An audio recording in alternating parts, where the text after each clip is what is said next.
Water woes and conflict growing in Park City. Sewer lines are now shut off at this problem property as county leaders take greater action. Do I protect 600 residents of Park City or 6 people in the homestead? Plus, crashes piling up. In the past, probably like 2 months, I've seen 3 wrecks here. A once quiet Heights intersection is suddenly the center of chaos. Added traffic from the now open Billings bypass has residents calling for action. And an early wake-up call. I apologize to my first period teacher. I'm sorry, Miss Adelstead. Wings are on the menu as a brand new restaurant opens as others shut their doors. The MTN 530 News starts right now. From Montana's news leader, this is the MTN 530 News. Well, good evening and thanks for joining us tonight. I'm Russ Riesinger. And I'm Andrea Lutz. Tonight, the fallout continues from a problem property in Park City. The county is stepping in and cutting all those sewer lines on the property, even though 2 families are still living in the complex. Now, meanwhile, the building's owner and county leaders continue to be at odds with how this sewage situation is being handled. Our Hannah Pettiferi has the latest in the ongoing saga. Today, we're in the process of securing a safe work environment to plug off another sewer line. County Commissioner and President of the Park City Water District, Roger Webb, says this moment was years in the making. The homestead apartments reported to be 100 years old, and all the structures on the property have caused problems for the past 2 decades, failing safety and health inspections, including raw sewage leaks. We're in litigation. We were in court on the 13th. He says the county needed to step in to protect their $10 million sewer system. Do I protect 600 residents of Park City or 6 people in the homestead? But owner Gary Whites says he's tried to work with the county to fix the issues, saying he's brought in inspectors from Utah as recently as September. Hopefully he sees that I've made a valiant effort in getting these properties to pass the government required inspections that I had agreed to. A judge is currently reviewing those inspection records, but the county is moving forward. The commissioner tells me that there are 2 families still here at the homestead apartments, one being a set of grandparents with 3 elementary school-aged children and another, a brother and sister who he says the sister has some form of disabilities, and as of tonight, they will be left with no sewer. But what they do have is a place to go. Owner Gary Whites says he's moved several renters into other properties that he owns and offering rent money back to others. Yes, any rent that they had paid in advance will be returned. In fact, I offered to give that to them immediately so that they could find alternate housing. Time is running down for this property and its residents. In Park City, Hannah Pettiferi, MTN News. Commissioner Webb says he's been hearing from members of the community who say they want the place condemned. He says he's been approached by 3 different contractors who've offered to bulldoze the property for free. Tonight, another violent crash at a Heights intersection that neighbors say is fast becoming one of the most dangerous in Billings.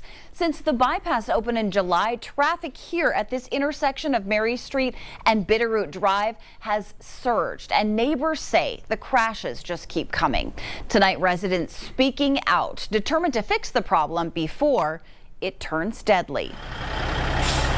Tucked away in the Billings Heights, It wasn't a problem before. the intersection of Mary Street and Bitterroot Drive Now it's something that I always have to be aware of every morning. has changed. Yeah, you can still see taillight over there. John Tatum drives this stretch daily. In the past, probably like 2 months, I've seen 3 wrecks here. He says the shift began after the Billings bypass opened, funneling heavy traffic onto what used to be a quiet crossing. Traffic coming down Mary, they don't have to stop.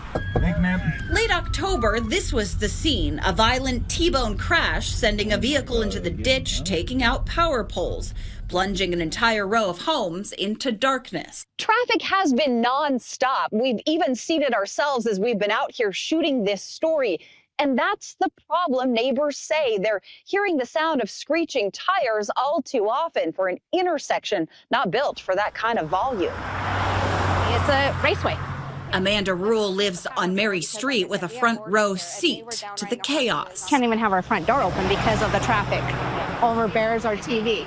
She's watched crash after crash pile up. And it's getting crazy. And would like to see more stop signs or a signal. Honestly, sounds like it's just a matter of time before serious crashes. Seriously, yep. fatal. Yes. That's the fear. Yes.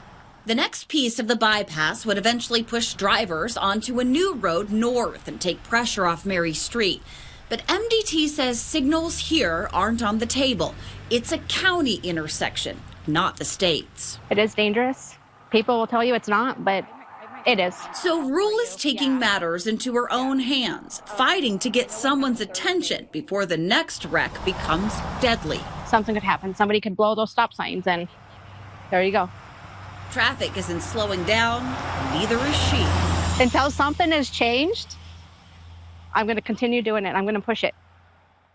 Now, that one's not the only problem intersection in Billings. While this intersection is in the county within city limits, the West End has certainly become a danger zone over the last few years. According to Billings police, the intersection at Shiloh and Grand saw the most crashes last year with 42. Shiloh and King came in third at 35 crashes.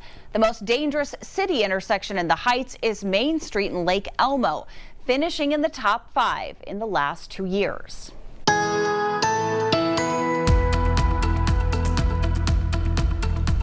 Beautiful shot. Stockman Bank weather cam looking over Billings where, okay, no big surprise. The temperatures were warmer than average once again today. Winds, 21 mile per hour gust recorded at the airport. 44 first thing in the morning. That's only 1 degree shy of what our average high is for this time of the year. And at 58, we were 13 degrees above the average for this time of the year and 13 degrees cooler than the record that was set back in 1995. Precipitation dismally low as far as the month goes. And as we take a look across the state, the high temperatures today mainly in the 50s. We hit 60 for you in Livingston this afternoon.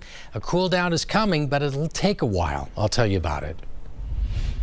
A major nationwide restaurant chain with more than 2,000 locations across the country is now open here in Montana. The first Wingstop restaurant opened today in Billings at 24th and Grand. Even before the doors opened at 8 this morning, people were already lining up trying to get a taste of the food. So you're missing your first period Yes. to go to Wingstop? Yeah. Okay. I'd say it's worth it. It's worth it. It started at 7:50, so I apologize to my first period teacher. I'm sorry, Miss Adelstad. With this opening, Wingstop now has restaurants in 46 states and a total of 2,354 locations. We're told Wingstop will open in Bozeman and Missoula in 2026. Well, the opening is being met with enthusiasm. It comes on the heels of several restaurant closures here in Billings. Our Vanessa Willardson has more. Billings has recently seen a series of restaurants close, including the Starbucks location behind me, Craft B&B, Peppers, and the Sassy Biscuit. Now the building that's behind me that used to be a Denny's has closed, leaving only one Denny's in all of Montana. This had me wondering, why is business fluctuating so much in Billings? That's why I'm walking into 105 Brewing to meet with someone who might be able to answer my questions. Oftentimes it doesn't necessarily mean that Billings is that business was failing here. It maybe has a variety of reasons as to why the business is closing. For every restaurant that closes, we oftentimes see 2 or 3 new ventures arise. We have a rich history of entrepreneurs and people who are willing to give Billings a shot. Wingstop is the most recent franchise willing to give Billings that shot, with an early morning lineup of customers starting at 5:30 a.m. for the grand opening. We're excited. Proud supporters, I would say. We're from California, so we are very excited to hear that they were going to be here. And location is everything. Operations Director Naldi E. Logan is expecting a lot of finger-licking success. The expectations are great for Wingstop. It's great food, it's great comfort food, and we're so confident that with a strong brand like Wingstop, it's going to last forever, especially here in Montana. In Billings, Vanessa Willardson, MTN News. Montana Congressman Ryan Zinke wants to make wildlife crossings a permanent federal priority, unveiling a new bill today aimed at extending funding for projects to save animals and drivers. If passed, the Wildlife Road Crossings Reauthorization Act would extend a pilot program for crossings. The program provides grants to states and tribal governments to build overpasses and other structures. The goal is to reduce collisions and improve habitat, and it would also extend funding through 2031 and offer a 100% federal cost share for projects led by tribal nations.